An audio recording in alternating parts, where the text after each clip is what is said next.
पुंडलिका वरदे हरिविठ्ठल, श्री ज्ञानदेव तुकाराम, श्री गुरुदेव दत्त. श्रीमद भगवद गीता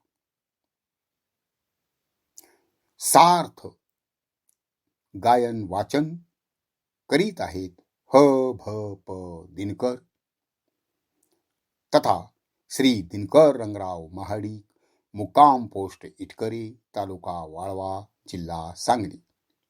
अध्याय 5. कर्मसन्यास योग. अर्जुन वाच. संन्यासं कर्मणां कृष्ण, पुनर्योगं च संससि. यच्छ्रेय एतयोरेकं, तन्मे ब्रूहि सुनिश्चितम. अर्जुन म्हणाला, हे श्रीकृष्णा, तू एकदा कर्माचा त्याग करावयास सांगतोस आणि पुनः कर्मयोगाचा उपदेश करतोस, पण दोन्हीमध्ये निश्चित कल्याणकारी असेल ते मला सांगावे. श्री भगवान वाच. संन्यासः कर्मयोगश्च, निःश्रेयस करावुभौ. तयोस्तु कर्मसन्न्यासात् कर्मयोगो विशिष्यते. भगवान म्हणाले, कर्मसन्यास आणि कर्मयोग हे दोन्हीही परमकल्याणकारी आहेत, परंतु त्या दोन्हीपैकी कर्मसन्यासापेक्षा कर्मयोग हा सर्वांना सुगम असल्याने श्रेष्ठ आहे. ज्ञेयः स नित्यसन्न्यासी, यो न द्वेष्टी न कांक्षती. निर्द्वंद्वो हि महाबाहो, सुखम बंधात प्रमुच्यते. हे अर्जुना, जो मनुष्य कोणाचाही द्वेष करत नाही आणि कोणत्याही विषयाची इच्छा करत नाही, तो निष्काम कर्मयोगी सदा संन्यासीच समजणे योग्य आहे. कारण राग द्वेषादीपासून सुटलेला मनुष्य सुखपूर्वक संसार बंधनातून मुक्त होतो. सांख्ये योगो पृथग बालाः, प्रवदन्ति न पंडिताः. एकमप्यस्थितः सम्यग्भर्यो विन्दते फलम्. अज्ञानी लोक सांख्य योग आणि कर्मयोग यांना वेगवेगळे फल देणारे म्हणतात, परंतु ज्ञानी लोक तसे म्हणत नाहीत. कारण या दोन्हीपैकी एका साधनेचे शास्त्र शुद्ध अनुष्ठान केले तर दोन्हींचे फलरूप मोक्ष म्हणजे परमात्म प्राप्ती होते. यत् सांख्ये प्राप्यते स्थानम, तद्दो गैरपि गम्यते. एकं सांख्यं च योगं च यः पश्यति स पश्यति. ज्ञाननिष्ठ कर्मसन्यासांना जे मोक्षरूपी फल प्राप्त होते, तेच निष्काम कर्मयोगाचे आचरण करणाऱ्यालाही प्राप्त होते. म्हणून ज्ञाननिष्ठ कर्मसन्यास आणि निष्काम कर्मयोग हे एकच आहेत असे जाणणारा खरा ज्ञानी होय. संन्यासस्तु महाभावो, दुःखमाप्तुम योगतः. योगयुक्तो मुनिर्ब्रह्म, न चिरेणाधिगच्छति. हे अर्जुना, निष्काम कर्मयोगाखेरीज संन्यास घेणे म्हणजे मन, इंद्रिय व शरीर यांना होणाऱ्या सर्व कर्मांच्या कर्तेपणाचा त्याग प्राप्त करणे. हे कठीण आहे, परंतु ईश्वराच्या स्वरूपाचे सदैव मनन करणारा निष्काम कर्मयोगी परब्रह्माला त्वरित प्राप्त करून घेतो. योगयुक्तो विशुद्धात्मा, विजितात्मा, जितेंद्रियः, सर्वभूतात्म भूतात्मा, कुर्वन्नपि न लिप्यते. जो निष्काम कर्मयोगी आहे, ज्याचे चित्त पवित्र आहे, ज्याने मन ताब्यात ठेवले आहे, ज्याने इंद्रिये जिंकली आहेत आणि भूतमात्रांच्या ठिकाणी समान रूपात असणाऱ्या आत्मतत्वाशी ज्याच्या आत्म्याचे ऐक्य झाले आहे असा पुरुष कर्म करीत असूनही त्या कर्माने बद्ध होत नाही.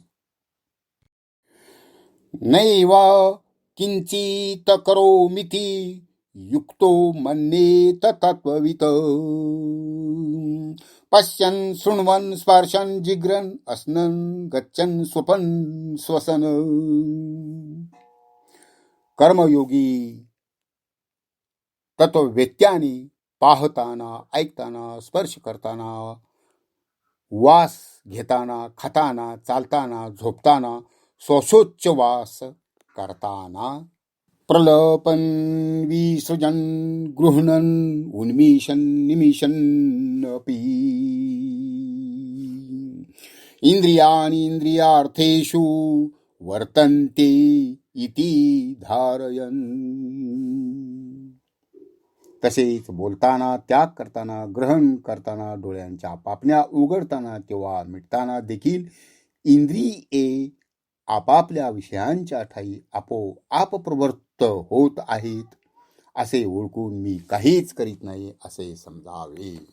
ब्रह्मण्य धाय कर्माणि संगम त्यक्त्वा करोति य लिप्यते न स पापेन पद्मपत्रमिवांभसा. जो ईश्वराची चरणी सर्व कर्मे अर्पण करून फळाची इच्छा न करता कर्म करीत राहतो तो कमलपत्र ज्याप्रमाणे पाण्याने लिप्त होत नाही त्याप्रमाणे पापाने लिप्त होत नाही. कायेन मनसा बुद्ध्या केवलैरिंद्रियैरपि योगिनः कर्म कुर्वन्ति संगम त्यक्त्वात्मशुद्धये.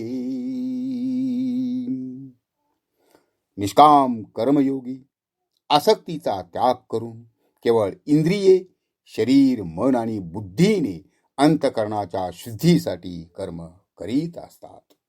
युक्तः कर्मफलं त्यक्त्वा शांतिमाप्नोति नैष्ठिकीम् अयुक्तः कामकारेण फले सक्तो निबध्यते. निष्काम कर्मयोगी माणूस कर्मफल ईश्वराला अर्पण करून अखंड शांती प्राप्त करतो आणि सकामी पुरुष मात्र फलाच्या ठिकाणी आसक्त होऊन वासनेने बांधला जातो. सर्व कर्माणि मनसा संन्यस्यास्ते सुखम वशी नवद्वारे पुरे देहे नैव कुर्वन्न कारयन्. ज्याची इंद्रिये आणि मन वश झालेली आहेत असा देहधारी आत्मज्ञानी पुरुष 9 दारे असलेल्या शरीरात संपूर्ण कर्मांचा विवेकी मनाने त्याग करून निःसंदेह बनून न करता किंवा करविता सच्चित आनंद रूप परमेश्वराशी एकरूप होऊन राहतो. न कर्तृत्वं न कर्माणि लोकस्य सृजति प्रभुः न कर्मफल संयोगम स्वभावस्तु प्रवर्तते. परमात्मा भूतमात्रांचे कर्तेपण निर्माण करत नाही, तो कर्मेही उत्पन्न करत नाही व त्यांचा कर्मफलांशी संयोगही उत्पन्न करत नाही. तो स्वरूपतः काहीच करत नसला तरी त्याचा स्वभाव म्हणजे उपाधिभूत असलेली प्रकृतीच सर्व कार्य करत असते. ना दत्ते कस्य चित् पापम न चैव सुकृतं विभू अज्ञानेनावृत्तं ज्ञानं तेन मुह्यन्ति जंतवः. परमात्मा कोणाचेही पाप अथवा पुण्य घेत नाही, परंतु अज्ञानाने ज्ञान झाकले गेलेले असते, त्यामुळे अज्ञानी जीव मोहित होत असतात. ज्ञानेन तु तज्ज्ञानम् येषां नासीतमात्मनः तेषमादित्यवज्ञानं प्रकाशयति तत्परम्. ज्याचे ते अज्ञान आत्मज्ञानाने नष्ट झाले आहे, त्याचे ते ज्ञान सूर्याप्रमाणे त्या स्वतः सिद्ध सच्चित आनंद घन परमात्म्याचा अनुभव घेऊ लागते. तद्बुद्धयस्तदात्मानस्तन्निष्ठास्तत्परायणाः गच्छन्ते पुनरावृत्तिं ज्ञाननिर्धूतकल्मषाः. ज्यांची बुद्धी परमात्म्याशी तद्रूप झाली आहे, मन तदाकार झाले, त्या सतचित आनंद स्वरूप परमात्म्याशी जे सदैव ऐक्य भावाने स्थित आहेत आणि ज्ञानाने ज्यांचे सर्व प्रकारचे दोष नाहीसे झाले आहेत, असे जे तत्परायण, त्यांना पुन्हा जन्ममरण प्राप्त होत नाही, ते मोक्षाला प्राप्त होतात. विद्या विनय संपन्नी ब्राह्मणी गवी हस्तिनी सुनी चैव स्वपाके च पंडिताः समदर्शिनः. आत्मज्ञानी पंडित हे विद्या व विनयुक्त ब्राह्मण, तसेच गाय हत्ती कुत्रा आणि चांडाळ ह्या सर्वांमध्ये समदृष्टी ठेवणारे असतात. इहैव तैर्जितः सर्गो येषां साम्ये स्थितं मनः निर्दोषम हि समं ब्रह्म तस्माद् ब्रह्मणी ते स्थिताः. ज्यांच्या अंतकरणात समता स्थित आहे, ते ह्या वर्तमान अवस्थेत जीवन मुक्त झाले आहेत. कारण सतचित आनंद स्वरूप परमात्मा निर्दोष व सम आहे, म्हणून ते सतचित आनंद परमात्म्यातच स्थित आहेत. न प्रहर्षेत प्रियं प्राप्य नो द्विजेत प्राप्य चा प्रियं स्थिर बुद्धीर सम्मूढो ब्रह्मविद ब्रह्मणी स्थितः.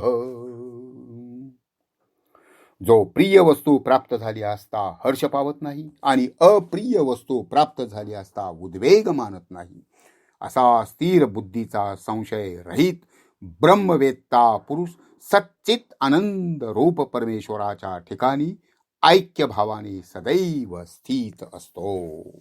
बाह्य स्पर्शे स्वसक्तात्मा विंदत्यात्मनि यत् सुखम स ब्रह्मयोगयुक्तात्मा सुखमक्षयम श्नुते.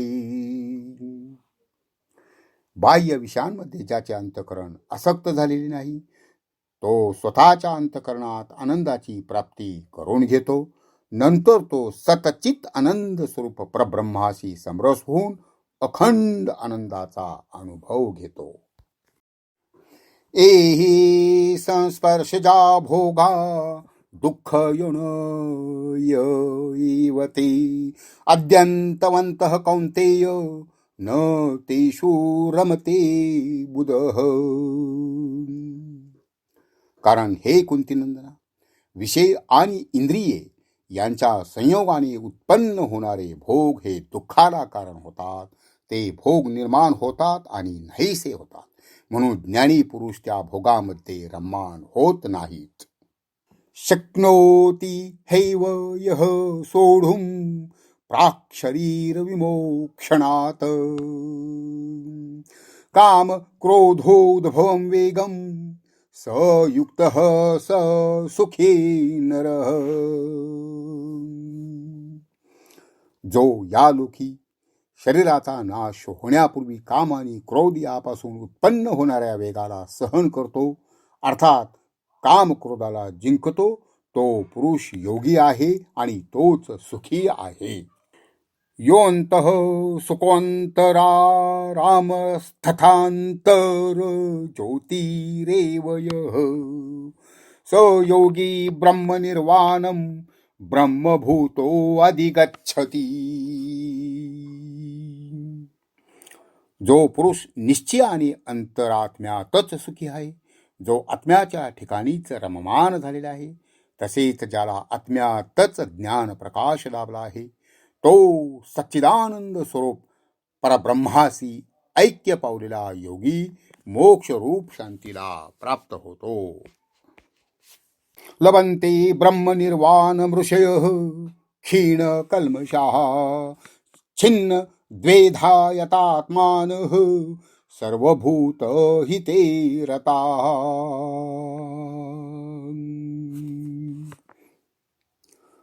ज्याची सर्व पापे नाहीशी झाली आहेत, ज्ञानाने ज्याचे सर्व संशय नष्ट झाले आहेत, सर्व भूतमात्रांचे कल्याण करण्यात जे रत झाले आहेत आणि भगवंताच्या ध्यानात ज्याचे चित्त एकाग्र झाले आहे, असे ब्रह्मवेत्ते पुरुष ब्रह्मस्वरूप शांतीला प्राप्त होतात.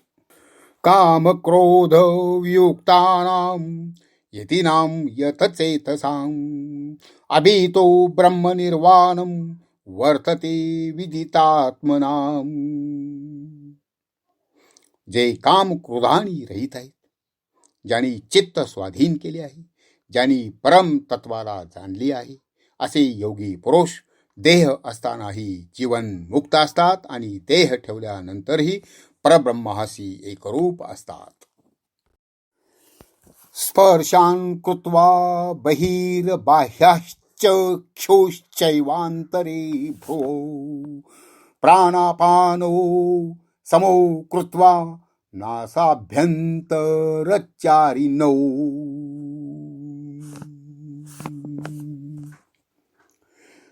मोक्षाची उत्कट इच्छा करणारा जो मुनी बाह्य विषय बाहेरच ठेवून दृष्टी भुवयांच्या मध्यबिंदूवर स्थिर करून नाकातून वाहणाऱ्या प्राण व अपान वायूची गती सम ठेवून इतेंद्रिय मनोबुद्धीर मुनिर्मोक्ष परायणाः विगतेच्छा भय क्रोधोय सदा मुक्त एव सः. इंद्रिय मन व बुद्धी स्वाधीन राखून वासना भय व क्रोध यापासून अलिप्त असतो, तो सदोदित मुक्तच असतो. भोक्तारं यज्ञतपसां सर्वलोक महेश्वरं सुहृदं सर्वभूतानां ज्ञात्वा मां शांतिमृच्छति.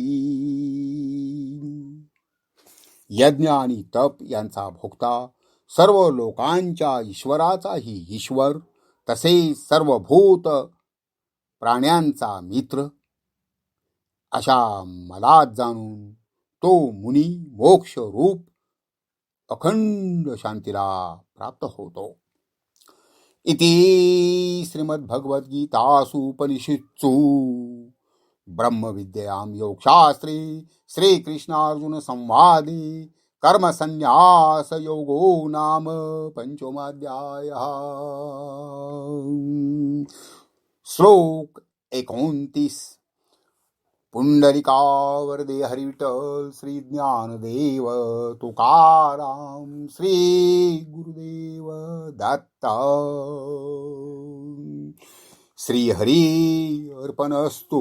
ओम तत्सत. ओम तत्सत. ओम तत्सत.